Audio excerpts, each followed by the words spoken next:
oni mɔgɔ min b'a fɛ ka gɛlɛya wuli ka bɔ i ka dun zawalul shidda i b'a fɛ ka gɛlɛya dɔ b'i kan juru de balalen don i kana deku dɔ b'i kan gɛlɛya tɔgɔ ye gɛlɛya min y'i kamana gan a fɔ la hawla wala quwwata illa billah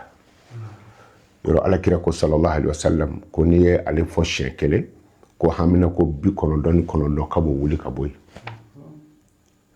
o hamina ko 99 o y'a fɔ ko kelen o kuma i b'i jɛ i b'a fɔ hali n'i sera ka 313 sɔrɔ la hawla wala quwwata illa billahi illa billahi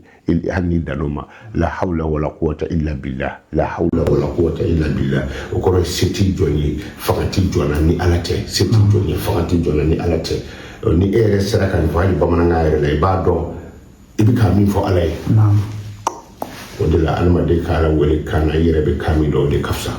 o tuma na ni i b'a fɛ ka gɛlɛya wuli ka bɔ i kan mɛ i mago bɛ barika de la i bolo mana don ko fitinin na o ka kɛ ko ba ye i kɔsɛmɛ belebele la a rasulu sallallahu alaihi wasallam sɔli kɛ ala kɛrɛ kan n'i b'a fɛ ka barika sɔrɔ i bɛ sɔli kɛ ala kɛrɛ kan